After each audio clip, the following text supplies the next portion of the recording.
Hello guys, welcome back to the channel and welcome back to elite wrestling. तो guys आज इस video में भी हम AEW कंपनी की कई सारी न्यूज रूमर्स और अपडेट्स के बारे में बात करने वाले हैं, क्योंकि गाइज फाइनली AEW ने हिंट दे दिया है कि उनका अगला AEW वर्ल्ड हेवीवेट चैंपियन कौन हो सकता है। अंद्रादे ने भी एक ट्रेडमार्क रजिस्टर कर दिया है। थंडर रोजा को एक केज मैच के लिए चैलेंज मिल चुका है। AEW के अपने गेम्स के ऊपर बहुत सारे पैसे इन्वेस्ट करने के ऊपर टोनी खान ने कुछ कहा है और फाइनली डार्बी एलिन ने भी रिवील कर दिया है कि डार्बी एलिन कब तक रेसल करने वाले हैं। तो गाइज ये सभी न्यूज रूमर्स और अपडेट जानने के लिए ये वीडियो एकदम आखिर तक देखना। और गाइज अब ज्यादा देर ना लगाते हुए चलिए ये वीडियो शुरू करते हैं और जानते हैं कि हाल ही में अंद्रादे ने कौन सा नया ट्रेडमार्क फाइल करवाया है। तो गाइज आपको तो पता ही होगा कि कोई भी कंपनी अपने कंपनी किसी भी एसेट का एक ट्रेडमार्क फाइल करवाती है जिससे कि वो नाम उस कंपनी के अलावा कोई और सुपरस्टार इस्तेमाल ना कर सके। और यही सेम चीज रेसलिंग के अंदर भी है और रेसलिंग के अंदर कई सारी रेसलिंग कंपनियां अपने कंपनी के और अपने सुपरस्टार्स के नाम ट्रेडमार्क करवाते हैं जिससे उन कंपनियों की उन एसेट का नाम और उन कंपनी के अंदर उन रेसलर्स ने जो नाम इस्तेमाल किए हैं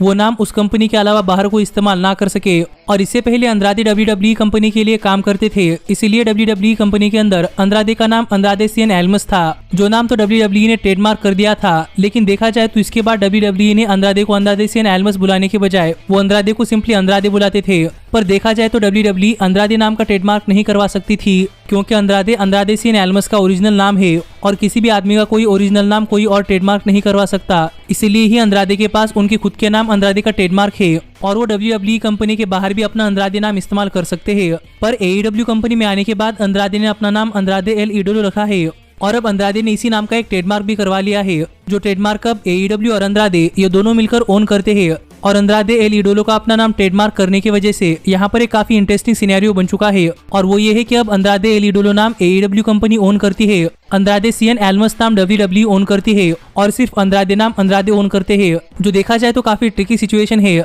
पर फाइनली अंद्रादे ने AEW कंपनी के अंदर अपने अंद्रादे एल इडोलो नाम का ट्रेडमार्क करवा लिया है, जिसके ऊपर आपका क्या कहना है ये आप मुझे कमेंट कर बताइए। लेकिन गाइज अब हम आगे बढ़ते हैं और बात करते हैं हमारे अगले अपडेट की और जानते हैं कि AEW गेम्स के ऊपर बहुत सारे पैसे खर्च करने के ऊपर AEW के चेयरमैन टोनी खान ने क्या कहा। तो गाइज आपको तो पता ही होगा कि AEW इस साल या फिर अगले साल अपनी कंपनी का एक गेम लॉन्च करने वाली है और हाल ही में बताए हुए अपडेट्स के अंदर मैंने आपको बताया था कि AEW ने अपने गेम्स डिवीजन के ऊपर करीब 8 फिगर्स डॉलर्स खर्च कर दिए हैं, जो कम से कम $10 मिलियन यानी कि इंडियन करेंसी के हिसाब से करीब 72 करोड़ रुपए होते हैं। और इतने सारे पैसे सिर्फ अपने गेम्स डिवीजन के ऊपर स्पेंड करने के बाद हाल ही में AEW के चेयरमैन टोनी खान ने अपने लेटेस्ट इंटरव्यू के अंदर कुछ कहा है और अपने इस इंटरव्यू के अंदर बातें करते हुए टोनी खान ने कहा कि टोनी खान को पता है कि टोनी खान ने अपने गेम्स के ऊपर काफी सारे पैसे इन्वेस्ट कर दिए हैं, पर अगर AEW के गेम्स डिवीजन को इससे भी ज्यादा इन्वेस्टमेंट की जरूरत होती तो टोनी खान अपने गेम्स डिवीजन के ऊपर इससे भी ज्यादा पैसे खर्च करने के लिए तैयार थे, क्योंकि टोनी खान को भी पता है कि माना कि इस साल AEW गेम से कोई रेवेन्यू नहीं आएगा,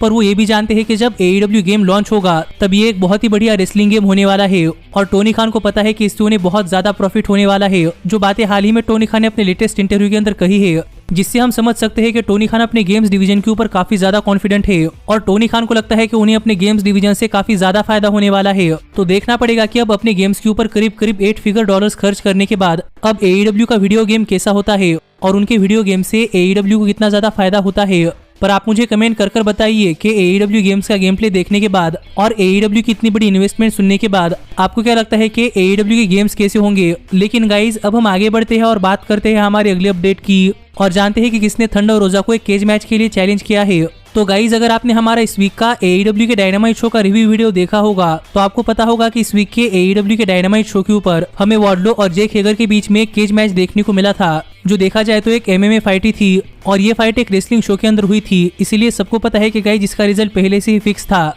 पर इस फाइट से भी कई सारे फैंस ने AEW कंपनी को बहुत ज्यादा अप्रिशिएट किया है और बहुत सारे फैंस ने इस फाइट को बहुत ज्यादा एंजॉय भी किया है। पर इस सब के बाद हाल ही में AEW के फैंस भी जानना चाहते थे कि क्या हमें AEW कंपनी के अंदर एक और केज मैच देखने को मिल सकता है या नहीं, और वो भी AEW कंपनी के विमेंस डिवीजन के अंदर। क्योंकि गाइज अगर आपको नहीं पता तो मैं आपको बताना चाहूंगा कि AEW कंपनी के रेसलर थंडर रोजा रेसलिंग के साथ अब अपना हाथ MMA भी आजमाना चाहती है और वो MMA फाइट के लिए ट्रेनिंग भी कर रही है, जिस वजह से एक MMA फाइटर क्रिस सैबोग ने एक ट्वीट कर थंडर रोजा से पूछा कि क्या AEW कंपनी के अंदर विमेंस केज मैचेस भी होने वाले हैं या नहीं, क्योंकि अगर ऐसे मैचेस होने वाले हैं तो वो थंडर रोजा के अगेंस्ट एक मैच लड़ना चाहती है, जिसके ऊपर हमें थंडर रोजा का भी रिप्लाई देखने को मिला है। और यहाँ पर थंडर रोजा का रिप्लाई देखकर तो ऐसा ही लगता है कि थंडर रोजा भी क्रिस सैबोग के साथ एक MMA फाइट लड़ने के लिए तैयार है। तो अब देखना पड़ेगा कि AEW कंपनी के अंदर एक मेंस MMA फाइट के बाद क्या हमें AEW कंपनी अपने कंपनी के अंदर फीमेल केज मैच भी करवाती हुई दिखाई देती है या नहीं। हाँ, पर अगर आपको नहीं पता तो मैं आपको बताना चाहूंगा कि क्रिस साइबोग भी एक काफी बढ़िया MMA फाइटर है जो कि फिलहाल में बेल्ट और रेसलिंग की चैंपियन है।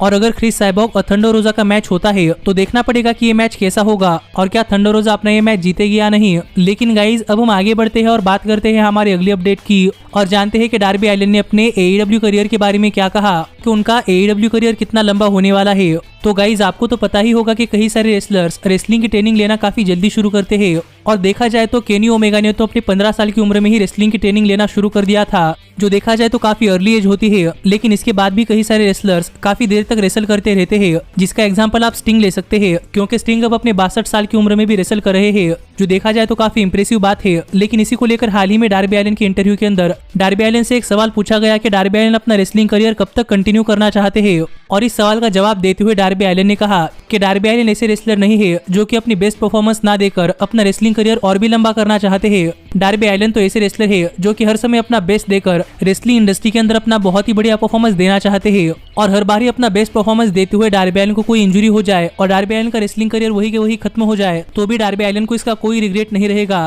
क्योंकि डार्बी को पता है कि उन्होंने अपना बेस्ट दिया है और वो हमेशा से ही अपना बेस्ट देने के अंदर बिलीव करते हैं। इसीलिए इस इंटरव्यू के अंदर बातें करते हुए डार्बी एलिन ने कहा कि डार्बी एलिन बहुत सालों तक काफी खराब रेसलिंग करते हुए नहीं रहने वाले, डार्बी हर बार अपना बहुत ही बढ़िया परफॉर्मेंस देने वाले हैं और अगर इससे डार्बी एलिन को काफी जल्दी रिटायर होना पड़े तो भी डार्बी एलिन को इससे कोई फर्क नहीं पड़ने वाला। जो बातें डार्बी एलिन ने हाल ही में अपनी लेटेस्ट इंटरव्यू के अंदर कही है, जिसके ऊपर आपका क्या कहना है ये आप मुझे कमेंट कर बताइए। पर जहां तक बात है मेरी, तो मुझे तो लगता है कि डार्बी एलिन की बात सही भी है और गलत भी, क्योंकि अगर डार्बी एलिन बहुत ही बढ़िया परफॉर्मेंस देने के चक्कर में अगर इंजर्ड हो जाए तो ये डार्बी एलिन के पूरे करियर के लिए तो खतरा हो ही सकता है, पर ये डार्बी एलिन के लाइफ के लिए भी खतरा हो सकता है। पर अगर डार्बी एलिन दूसरी तरफ अपना रेसलिंग करियर लंबा करने के लिए बहुत ही बढ़िया परफॉर्मेंस नहीं देते तो फिर डार्बी एलिन को देखने के लिए भी मजा नहीं आएगा। इसीलिए मैं तो यहाँ पर कंफ्यूज हूँ और मैं तो ये सभी बातें डार्बी एलिन के ऊपर ही छोड़ूंगा। लेकिन गाइज अब हम आगे बढ़ते हैं और बात करते हैं हमारे सबसे मेन अपडेट की और जानते हैं कि फाइनली AEW ने क्या हिंट कर दिया है कि उनका नेक्स्ट वर्ल्ड हेवीवेट चैंपियन कौन हो सकता है। तो गाइज अगर आप AEW कंपनी बनने से पहले भी यंग बक्स, केनी ओमेगा और द एलीट को फॉलो करते थे तो आपको पता होगा कि AEW कंपनी बनने से पहले ही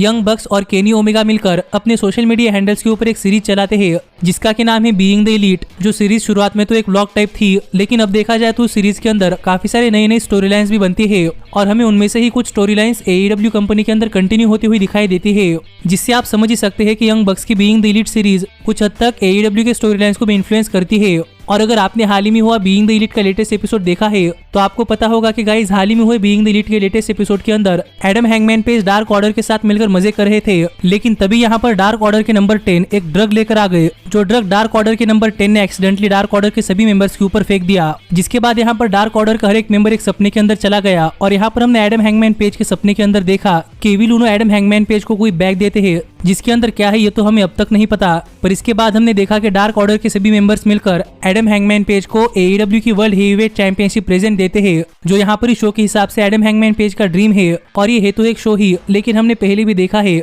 कि बीइंग द एलीट के ऊपर चलने वाली स्टोरी लाइंस हमें कुछ हद तक AEW के डायनामाइट शो के ऊपर चलने वाली स्टोरी लाइंस को इन्फ्लुएंस करती हुई दिखाई देती है, जिससे हम कह सकते हैं कि ये कहीं ना कहीं हिंट है कि हमें प्रोबेबली आगे चलकर Adam hangman page Kenny Omega को उनकी वर्ल्ड हेवीवेट चैंपियनशिप के लिए हराते हुए दिखाई दे सकते हैं। और ये शो छोड़कर भी अगर यहाँ पर हम बात करें रियलिटी की तो हमें केनी ओमेगा और एडम हैंगमैन पेज के बीच में पहले भी काफी बड़ी हिस्ट्री देखने को मिली है कि कैसे ये दोनों ही रेसलर्स एक साथ आ गए और कैसे ये दोनों एक दूसरे से अलग हो गए और अब Kenny Omega AEW world heavyweight champion है। पर अगर केनी ओमेगा जंगल बॉय के खिलाफ अपनी AEW world heavyweight championship successfully defend कर लेते हैं तो आगे चलकर Adam hangman page Kenny Omega के वर्ल्ड चैंपियनशिप के लिए नंबर 1 कंटेंडर बन जाएंगे। और अगर Adam hangman page Kenny Omega के वर्ल्ड हेवीवेट चैंपियनशिप के लिए नंबर 1 कंटेंडर बनते हैं और अगर केनी ओमेगा और एडम हैंगमैन पेज का मैच AEW की इस साल के आने वाले पेपर यानी कि ऑल आउट के अंदर होता है तो मुझे डेफिनेटली लगता है कि यहाँ पर Adam hangman page Kenny Omega को उनकी वर्ल्ड चैंपियनशिप के लिए हरा देंगे और हैंगमैन पेज बन जाएंगे नए AEW वर्ल्ड हेवीवेट चैंपियन। क्योंकि अगर आपको याद नहीं है तो मैं आपको थोड़ी फार हिस्ट्री बता दूं कि AEW के first ever all out paper के अंदर एडम हैंगमैन पेज और क्रिस जेरिको का AEW का inaugural world heavyweight champion crown करने के लिए एक मैच हुआ था, जो मैच हैंगमैन पेज हार चुके थे। और अगर इस साल होने वाले AEW के ऑल आउट पेपर के अंदर एडम हैंगमैन पेज और केनी ओमेगा का मैच होता है तो कहना पड़ेगा कि 2 साल बाद ऑल आउट पेपर के अंदर ही एडम हैंगमैन पेज के पास दोबारा से चांस होगा कि वो AEW का वर्ल्ड हेवीवेट चैंपियन बन जाए। और वैसे भी इस साल की ऑल आउट पेपर की टैगलाइन है वेयर चैंपियंस आर मेड। तो देखना पड़ेगा कि क्या अब AEW के ऑल आउट पेपर के अंदर एडम हैंगमैन पेज और केनी ओमेगा का मैच होता है या नहीं, और अगर ये मैच होता है तो मैं यहाँ पर गारंटी देकर कह सकता हूँ कि ये मैच एडम हैंगमैन पेज जीतने वाले हैं और हैंगमैन पेज के मैच जीतते ही हमें मिल जाएगा AEW का brand new world heavyweight champion. जिसके ऊपर आपका क्या कहना है ये आप मुझे कमेंट कर बताइए। लेकिन गाइज हमारी आज की वीडियो यही तक की थी और अब मैं मिलता हूँ आपसे अगली वीडियो में, पर तब तक stay healthy, stay happy and keep watching elite wrestling. Hey, did you like that video? Click the screen for more. And where do you think you're going? Check out our official merchandise page and to support the entire cast. And thanks so much for being the elite. The elite. What, Nick, you're not going to sing it all with me this time?